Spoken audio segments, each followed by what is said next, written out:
नमस्कार, मैं हूं मृगेंद्र पांडे और आप देख रहे हैं बहुत चर्चा है। छत्तीसगढ़ में विधानसभा का सत्र होने वाला है।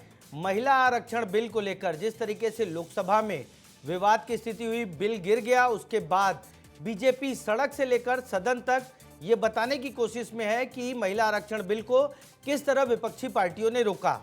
छत्तीसगढ़ में भी बीजेपी ने मंडल स्तर से लेकर प्रदेश स्तर तक अलग अलग तरीके से ये बात पहुंचाने की कोशिश की।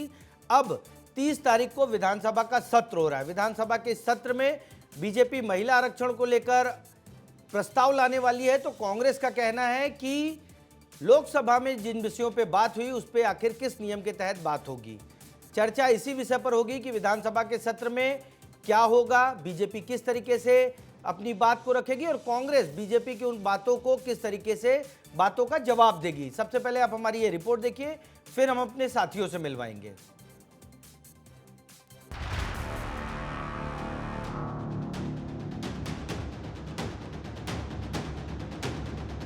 के यशस्वी प्रधानमंत्री जी देश के विकास में हमारी माता बहनों को 33% नेतृत्व निश्चित करना चाहते थे और 2029 से ही करना चाहते थे। और इसका जो विधेयक लाया गया था देश के पार्लियामेंट में, उसको पास कराने में इंडी गठबंधन ने साथ नहीं दिया और 70 करोड़ महिलाओं के साथ ये बहुत बड़ा धोखा हुआ। इसके लिए निंदा प्रस्ताव पास करना है। इसके लिए एक दिन का विशेष विधानसभा का सत्र 30 अप्रैल को आहूत किया। 30 अप्रैल को विधानसभा का विशेष सत्र का आयोजन हो रहा है। जिस तरह से देश की आधी आबादी को षड्यंत्र करके उनके संवैधानिक अधिकार से वंचित करने का काम कांग्रेस पार्टी और विपक्षी दलों ने किया है, उसके खिलाफ ये निंदा प्रस्ताव आएगा। और प्रारंभ से ही कांग्रेस पार्टी ने महिला आरक्षण का विरोध किया और निश्चित रूप से ये विपक्षी दल एक्सपोज होने चाहिए। महामहिम का आमंत्रण पत्र आया है तो हमें जाना ही पड़ेगा, जाएंगे ही। उनको सलाह दे दिया कि वो कह दिए कि निंदा प्रस्ताव किसके खिलाफ लाएंगे? लोकसभा के कार्रवाई खिलाफ। क्या ये संवैधानिक है?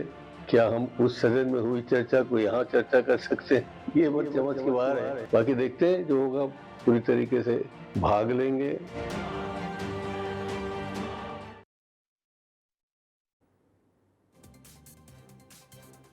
तो आपने देखा, कांग्रेस और बीजेपी नेताओं को सुना, मुख्यमंत्री विष्णुदेव साय को सुना। उन्होंने साफ साफ कहा कि निंदा प्रस्ताव लाएंगे। हालांकि नेता प्रतिपक्ष चरणदास महंत इस पर सवाल खड़े कर रहे हैं। इसी विषय पर हमारे साथ चर्चा करने के लिए भाजपा का पक्ष रखने के लिए आलोक सोनी जी हैं, कांग्रेस का पक्ष रखने के लिए अभिमन्यु मिश्रा जी। आप दोनों का बहुत बहुत स्वागत है। मैं चर्चा आलोक सोनी जी से शुरू करूँगा। आलोक जी, नेता प्रतिपक्ष कह रहे हैं कि आप लोकसभा में जो कार्रवाई हुई है, जो चर्चा हुई है, क्या उस पर निंदा लाएंगे? क्या विधानसभा में क्या होगा? बीजेपी क्या करने जा रही है? देखिए, केंद्र में भारतीय जनता पार्टी की सरकार में आदरणीय नरेंद्र मोदी जी ने ये फैसला लिया था कि जो 2023 का जो रिजर्वेशन महिला आरक्षण बिल था, क्योंकि उसमें तकनीकी बाध्यता ये थी कि वो 2034 तक लागू हो पाता, क्योंकि 2011 के सेंसस पे बेस्ड नहीं था। 2026 पे एक हम नया रिजर्वेशन बिल लाया था, जिसमें हम सभी अपने विपक्षी दलों का सहयोगियों का और भारत में जो इस वक्त पार्टियां हैं जिनके लोकसभा में सदस्य हैं, उन सभी का हमने सहयोग मांगा था, ताकि आज यदि हम पुरुष अनुपात महिला अनुपात को देखें भारत में, तो लगभग 50% के आसपास ही है। तो जिससे कि उनकी जो भागीदारी है लोकसभा में देश को प्रतिनिधित्व करने में, वो सुनिश्चित की जा सके, इसके लिए वो बिल लाया गया था, जिसे आप पूरी दुनिया ने, पूरे देश ने देखा कि किस तरह से विपक्ष ने उस बिल को गिराया। और यदि वो बिल पारित हो जाता तो आने वाले चुनाव के समय पे 33% जो आरक्षण की बात हम कर रहे थे महिलाओं, सोनी जी कांग्रेस ये कह रही है, कांग्रेस ये कह रही कि जो वर्तमान में लोकसभा सदस्य हैं उसी पर आरक्षण दे दीजिए, हम साथ में। अभिमन्यु जी के पास आऊंगा। अभिमन्यु जी जुड़ गए, बहुत दिनों बाद जुड़े। अभिमन्यु जी, क्या जो निंदा प्रस्ताव लाने जा रही है बीजेपी, उसको कांग्रेस किस तरीके से देखती है और महिला आरक्षण पर कांग्रेस पार्टी का क्या रुख है? जी नमस्कार नगेन जी, आपको आलोक जी को नमस्कार, आपके दर्शकों को नमस्कार मेरा। देखिए, ये महिला आरक्षण के नाम पे भारतीय जनता पार्टी केवल भ्रम फैलाने का काम कर रही है। मैं बहुत स्पष्ट रूप से आपके लोकप्रिय चैनल पे ये कह देना चाहता हूँ कि महिला आरक्षण के हम साथ हैं, और पहले भी जब 2023 में महिला आरक्षण बिल आया था तो हमने उसमें समर्थन दिया था, और आज भी हमें महिला आरक्षण से कोई आपत्ति नहीं है। लेकिन यहाँ समस्या ये है, जो परिसीमन की बात यहाँ भारतीय जनता पार्टी साथ में उस करके जोड़ करके दे रही है साथ में, और ये कहना कि परिसीमन पहले होगा उसके बाद महिला आरक्षण लागू होगा, तो ये इसमें ये चीज अनिश्चितकालीन समय तक के लिए भी अटक सकती है। हमारा ये कहना है कि आप आरक्षण आज दे दीजिए इतनी सीटें उसमें, और आगे जब परिसीमन करके आप सीटें बढ़ेंगे उस समय आप समायोजन कर दीजिएगा। हमारे इससे ज्यादा कोई कहना नहीं है। परिसीमन में भी अब ये जो आप हड़बड़ी कर रहे हैं, ये हड़बड़ी की जरूरत नहीं है। आप परिसीमन का आप समय लीजिए, उसके बाद जनगणना कीजिए, जातिगत जनगणना के लिए हमारी मांग है। उसके बाद जो ये महिला आरक्षण आप देंगे उसमें ओबीसी महिलाओं के लिए अलग से आरक्षण हो, ताकि सामाजिक न्याय की भी जो भावना है वो उसमें साथ में रहे। तो ये सारी चीजों की हमारी मांग है, और महिला आरक्षण के हम बिल्कुल खिलाफ नहीं है। भारतीय जनता पार्टी एक पॉलिटिकल स्टंट कर रही है, इसमें कांग्रेस पार्टी को महिला विरोधी दिखाने की कोशिश की जा रही है। हमारे आरक्षण से कोई विरोध नहीं है। आज कितनी ही सीटों पर आरक्षण लागू कर दिया जाए, बल्कि जो भारतीय जनता पार्टी जिस प्रकार का आरक्षण महिलाओं को देना चाहती है, ये केवल घोषणा मात्र है, अगले चुनाव का जुमला साबित होगा। इसमें कब तक उनको मिल पाता है आरक्षण, इसका कोई स्पष्ट रोड मैप नहीं है, क्योंकि परिसीमन ठीक है, एक बहुत लंबी प्रक्रिया है। आलोक जी, अभिमन्यु जी कह रहे हैं कि सिर्फ दिखावा है, जो आप लोग कर रहे हैं सिर्फ दिखावा है, और महिलाओं को वास्तविक रूप से आरक्षण देना बीजेपी का लक्ष्य नहीं है। क्या ये सच है? क्या सिर्फ दिखावे के लिए, लोगों के अंदर एक भावना पैदा करने के लिए सब किया जा रहा है? देखिए, अब देश में जितने भी महिलाओं को हित में रख करके जो योजनाएं बन रही है या कानून, नए कानून आ रहे हैं, मुझे एक भी उदाहरण बता दीजिए कि कांग्रेस शासन काल में महिलाओं को ध्यान में रख करके कौन से कानून बने कि उनके उत्थान को लेकर के उनको किस तरह से आगे बढ़ाया जा सके। आप ट्रिपल तलाक की भी यदि बात करेंगे ना, तो 1980 के दशक में जो राजीव गांधी जी जो है, वो ट्रिपल तलाक को बिल लेकर के आना चाहते थे, और उसे हटा दिया गया केवल इसलिए कि वोट बैंक की राजनीति की वजह से, ये देखते हुए कि यदि हम इस बिल को लेकर के आते हैं तो हमें जो है वो हमारा वोट बैंक है वो पिसक जाएगा। और ये भारतीय जनता पार्टी की सरकार है जिन्होंने महिलाओं को आगे बढ़ाने के लिए सोचा, ट्रिपल तलाक जैसे कानून को खत्म करने की बात कही, कानून लेकर के आए। किसी भी के साथ, किसी भी महिला, किसी भी धर्म की महिला के साथ वो इंसाफ ना हो पाए। और मेरा ये कहना है कि आज यदि आप बात करते हैं कि हमने जो नया बिल लाया था 2026 में, आपको पता था कि 2023 का जो बिल है वो किसी भी तरह से 2034 से पहले संभव नहीं था। सोनी जी, मेरा एक सवाल आपसे रहेगा। ये जो विधानसभा का सत्र बुलाया जा रहा है, उसमें लिखा गया है कि शासकीय कार्य किया जाएगा। नेता प्रतिपक्ष चरणदास महंत भी यही कह रहे हैं कि शासकीय कार्य होगा, हम उसमें शामिल होंगे। लेकिन क्या ये निंदा प्रस्ताव शासकीय कार्य की श्रेणी में आता है? दूसरा, लोकसभा में जो चर्चा हुई, क्या उसकी निंदा करना विधानसभा में संवैधानिक है? हाँ, इस पर मैं आपको जवाब दूंगा कि ये पूरी तरह से संवैधानिक है। हर प्रदेश की विधानसभा को ये पूरा अधिकार है कि लोकसभा में जो उनके प्रतिनिधि है, उनके यदि किसी भी व्यवहार से चूकता होती है या ऐसा लगता है कि ये गलत व्यवहार है जो उनके प्रदेश के प्रतिनिधित्व को गलत कर रहा है या उन्होंने कुछ गलत व्यवहार किया है, इसके लिए निंदा प्रस्ताव जो है वो बुलाया जा सकता है विधानसभा में किसी भी प्रदेश के। ये पूरी तरह से संवैधानिक कह रहे हैं कि लोकसभा में जिस पर चर्चा हुई है, अभिमन्यु जी, आलोक सोनी जी कह रहे हैं लोकसभा में जिस पर चर्चा हुई है उस पर निंदा विधानसभा में लाई जा सकती है। नेता प्रतिपक्ष चरणदास महंत लंबे समय तक लोकसभा सदस्य रहे, सांसद रहे, केंद्र में कांग्रेस जो यूपीए की सरकार थी उसमें मंत्री रहे। क्या उनको संवैधानिक ज्ञान नहीं है? देखिए, बात यहाँ पर ये है कि ये निंदा प्रस्ताव लाया जाना ही जो है ये भ्रम फैलाने की राजनीति है। मैंने भी यही कहा, आपने भी यही सवाल पूछा कि अगर महिलाओं को आरक्षण देना है तो आज क्यों नहीं दे देते। तो नियत साफ ही नहीं है भारतीय जनता पार्टी की, इसलिए वो जवाब नहीं दे पाते। आपकी अगर नियत साफ होती तो आप आज के आज आरक्षण देते। हम तो 2024 के चुनाव से देने की बात कर रहे थे। और अभी आलोक जी पूछ रहे थे कि कांग्रेस ने क्या किया, तो हमने तो पंचायतों में और नगरीय निकायों में आरक्षण दिया। 33% महिलाओं को, वो भी बिना परिसीमन के दिया। अब क्या बात करेंगे? और आप भी अभिमन्यु कर जी, दीजिए, आप भी बिना लेकिन वो परिसीमन के लागू आज दे कब दीजिए हुआ? महिलाओं को आरक्षण। किस उसके राज्य बाद ने क्या सर्वप्रथम समस्या आएगी? उसको अपनाया, ये भी तो बता दीजिए। आलोक जी, आपकी बारी आती है जो तो आप जवाब जो दीजिए, कानून फिर मेरी आपने बारी बनाया पीछे था, बोलते हैं, आप ही बोल लो। चलो, चलिए करिए करिए, मैं उसका भी जवाब देता हूँ आपको। नहीं नहीं ठीक है, नहीं, ठीक अब है, मैं नहीं एक-एक बोलूंगा, जब करके तक आप बात पूरा रखेंगे। कंप्लीट नहीं करोगे मैं नहीं अभिमन्यु बोलूंगा। जी, अभिमन्यु जी एक-एक करके बात रखेंगे, आप अपनी बात रखिए, फिर मैं आलोक जी के पास आऊंगा। नहीं, आलोक जी को कंप्लीट करने दीजिए, अभी वो मेरे बीच में बोले, उनको कंप्लीट करने का मौका दीजिए, उसके बाद ही मैं नहीं, बोलूंगा। आप अपना स्टेटमेंट क्लोज कर लीजिए, उसके बाद मैं आपको उसके डिटेल देता हूँ जिसकी बात आप कर रहे हैं। नहीं, मैं नहीं पंचायती बोलूंगा। चुनाव मैं में बोलूंगा नहीं, आप बीच में बोलेंगे, फिर से मैं शुरू छत्तीसगढ़ करूंगा, वैसे बीच में बोलेंगे। आप लोग को ट्रेनिंग वैसे दी जाती है। चलिए ठीक है, दोनों जन नहीं बोलेंगे तो डिबेट को यहीं खत्म किया जाए भाई, दोनों लोग अपनी पार्टी का पक्ष नहीं रख पा रहे हैं।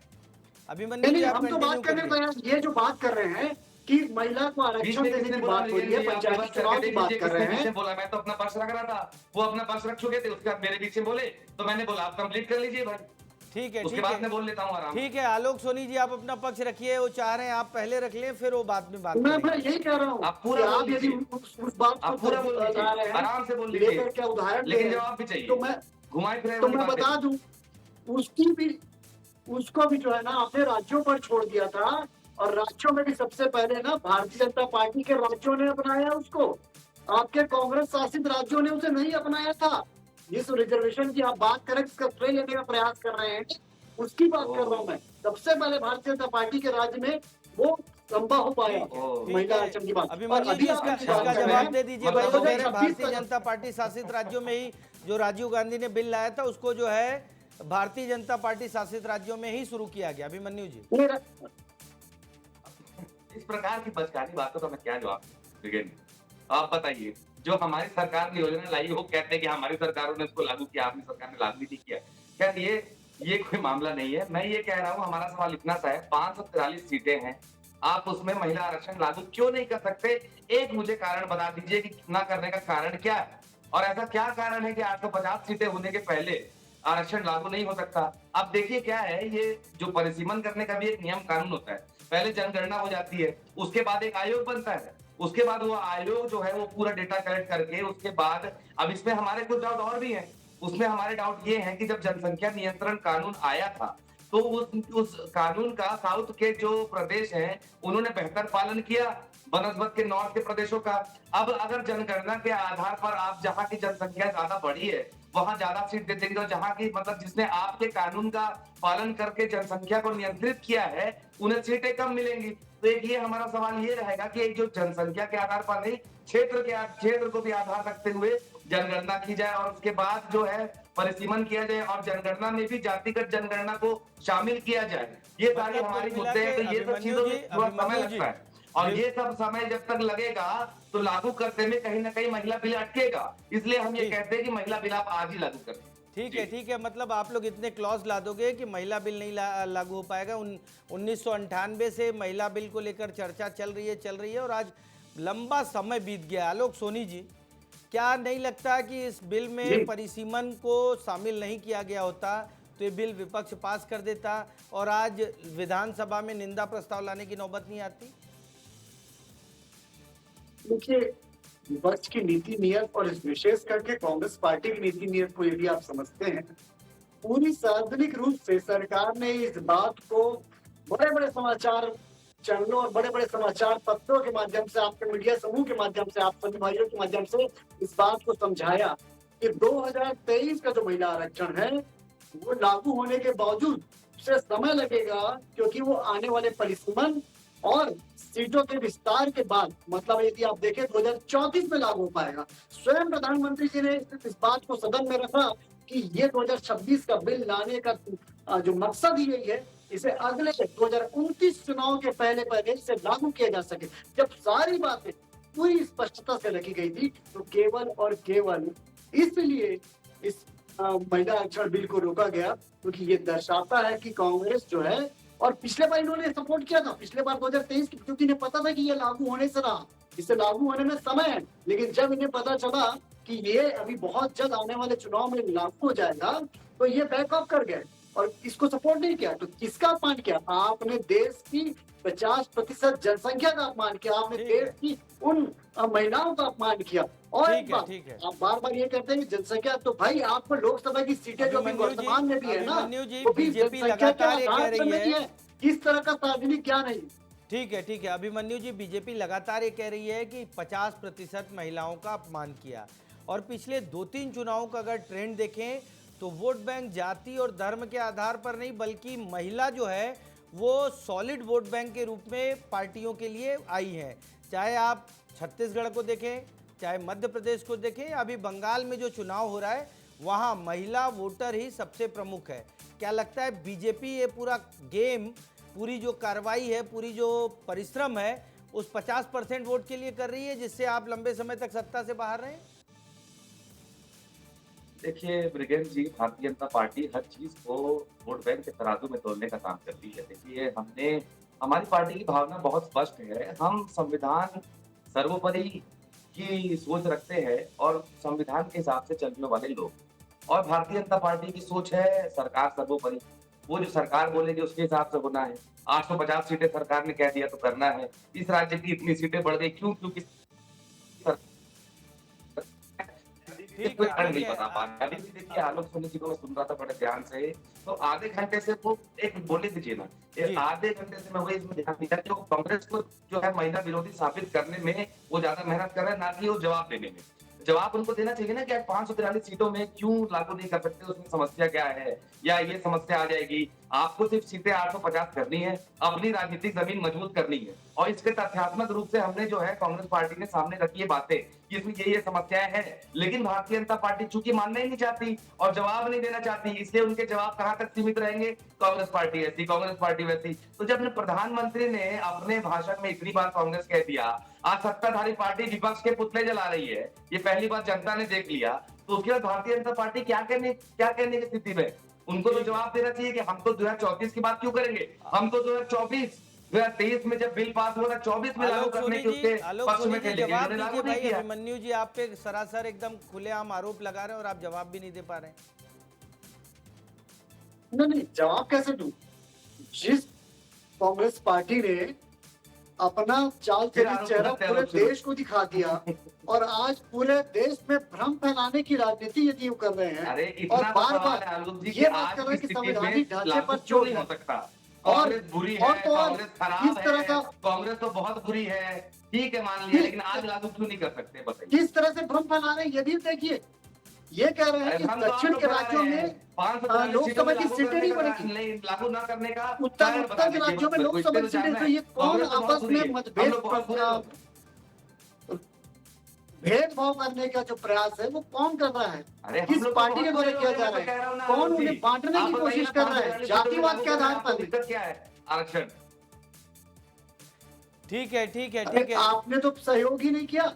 आपको तो ठीक- सहयोग करना था। जब आने वाला चुनाव महिला होता बिल तो में तो यही तो सहयोग बात कर कही दिया, जाती हमारा थी परिसीमन कि में आने सहयोग वाले नहीं। चुनाव में महिला आरक्षण लागू हो जाएगा। तो ये बात कांग्रेस के बड़े बड़े जो नेता बैठे हुए हैं, उन्हें पिछले किस चुनाव भाषा में में समझ करते में थे, आई पिछले नहीं चुनाव आई, में मैं ये करते थे, समझना हम तो चाहता पिछले चुनाव में हूँ। और समर्थन बार बार किए ये थे, जो आप हम तो पिछले भ्रम चुनाव में फैलाने लिखित में कि दिए आप थे बोल रहे कि मैं समझ सुन 2024 नहीं में पा लागू रहा। कर दीजिए, आपने नहीं किया। परिसीमन जब तक नहीं होगा लागू, तब तक आप महिला आरक्षण लागू नहीं करेंगे, ये आप लोग किसी है, और आप लोग ये मानना नहीं चाहते। आज 543 सीटों में 181 सीटें आप दे दीजिए महिलाओं को, की समस्या क्या है? 181 सीटें 33% होती है, आप महिलाओं को दे दीजिए 543 में से। ठीक है, क्या ठीक है, समस्या? ठीक है। एक आखिरी सवाल लूंगा आलोक सोनी जी आपसे। ये देश की विधानसभा का जो जी, निंदा यही तो ये प्रस्ताव, अल्प ज्ञान खतरनाक कहते हैं ना। ठीक है, ठीक है। मेरा ये सवाल, संवैधानिक मेरा सवाल- प्रक्रिया है। आलोक जी, आलोक जी, आलोक जी, अरे मेरा- भाई आप सुनिए ना, आप कह रहे हैं कि देश में सेंसस नहीं होना चाहिए, जनगणना नहीं होना चाहिए, उसके आधार पर सीटों को बढ़ाना नहीं चाहिए। होना चाहिए। आज देश जनगणना की होना जनसंख्या चाहिए, कहां से लेकिन कहां जनगणना पहुंच गई, और से पहले प्रतिनिधित्व जो आज है लागू होना चाहिए। उसे बढ़ाने जो आरक्षण है, से विकास पे जनगणना से इम्पैक्ट पहले होगा, देश जो और आरक्षण आज तरक्की लागू करेगा, तेजी से और जनगणना भागेगा। आज होती रहे। आज एक लोकसभा ये सीट को जनगणना देखेंगे क्या तो क्यों कितने लगाना चाहते हैं विधानसभा आप उनके आरक्षण अंतर्गत आ रहे हैं, कितनी बड़ी जनसंख्या को कवर कर रहे हैं। तो क्या परेशानी है आपको कांग्रेस को यदि जनगणना में कोई लोकसभा की समस्या नहीं सीटों है। में इजाफा होता है तो क्या जनगणना में परेशानी कोई है? आपत्ति और नहीं उसके है, आधार पर लेकिन यदि आरक्षण महिलाओं को आज आरक्षण लागू दिया जाता है तो क्या परेशानी है जनसंख्या आपको? जनसंख्या देख- बढ़ा, देखिए- सीटें बढ़ाने के बाद लागू क्यों करेंगे? ये ठीक है, सवाल ठीक है। आलोक, आलोक जी, अभिमन्यु जी, क्यों आलोक नहीं जी, बढ़ेगी? अभिमन्यु जी, आलोक जी, अभिमन्यु जी, जी। समय जी। पूरा हो रहा है। मेरा आखिरी सवाल आलोक जी आपसे रहेगा, ये जो निंदा प्रस्ताव है उसमें बीजेपी जी। क्या करने वाली है? क्या पूरी तरह से ये बताने की कोशिश की जाएगी कि कांग्रेस इस बिल को गिराने के लिए जिम्मेदार है? देखिए, इसमें बताने और छुपाने वाला कुछ भी नहीं है। इसलिए नहीं है कि इस पूरे घटनाक्रम को, इतने बड़े एक ऐतिहासिक कदम को, जिसके लिए स्वयं प्रधानमंत्री जी ने आश्वस्त किया था विपक्ष को कि आप इसमें मिलकर के साथ आइए, मैं बड़े-बड़े जिसकी आप रिक्वायरमेंट है, मैं इसकी क्रेडिट नहीं लूंगा। भारतीय जनता पार्टी की सरकार इसकी क्रेडिट नहीं लेगी, इसका पूरा क्रेडिट जो है आप सभी को जाएगा। इसके लिए आह्वान किया था, तो पूरे देश ने जिसको देखा है, मैं समझता हूँ हमारे प्रदेश की विधानसभा के जो हमारे जनप्रतिनिधि है, वो भी इस बात को पटल के रखेंगे और ये निंदा प्रस्ताव ला करके बताएंगे पूरे प्रदेश को कि किस तरह से महिलाओं का हक को मारा गया। अभिमन्यु जी, एक फाइनल कमेंट आपका, इस पूरे मामले को कांग्रेस किस तरीके से विधानसभा में रखेगी? जी देखिए, ये बिल का समर्थन हमने क्यों नहीं किया, ये हमारा स्टैंड स्पष्ट है कि हमने इस बिल का समर्थन केवल इसलिए नहीं किया कि उसमें जो परिसीमन है वो जल्दबाजी में किया हुआ परिसीमन है, उसके पीछे कोई तैयारी सरकार की थी नहीं। जहां तक महिला आरक्षण की बात है, महिला आरक्षण में हमें कोई आपत्ति नहीं है। आज की स्थिति परिस्थिति जैसी भी है उसमें आप महिला आरक्षण लागू कर दीजिए, कांग्रेस पार्टी आपके साथ खड़ी हुई आपको मिलेगी। लेकिन जो परिसीमन जो इस प्रकार का हो रहा है कि सरकार अपने मनमर्जी से परिसीमन कर रही है, जहां जहां वो मजबूत है, जिस क्षेत्र में मजबूत है वहां की सीटें ज्यादा बढ़ाई जा रही है, तो ये सब के हम खिलाफ है। परिसीमन अपना आराम से होता रहे, लेकिन जो आरक्षण वो आज लागू हो जाए। जी ठीक है, ठीक है। कुल मिलाकर कांग्रेस और बीजेपी दोनों तैयार है। विधानसभा में जो 30 तारीख को कार्रवाई होने वाली है उसमें दोनों पार्टियों के विधायक अपना अपना पक्ष रखेंगे, लेकिन बीजेपी जिस तरीके से सड़क से लेकर सदन तक ये बताने की कोशिश कर रही है कि महिलाओं के आरक्षण को रोकने में विपक्षी दल की प्रमुख भूमिका है, वो आने वाले समय में क्या रंग दिखाएगा इस पर हमारी नजर रहेगी। आज की चर्चा में आप सभी लोग शामिल हुए उसके लिए बहुत बहुत धन्यवाद। नमस्कार।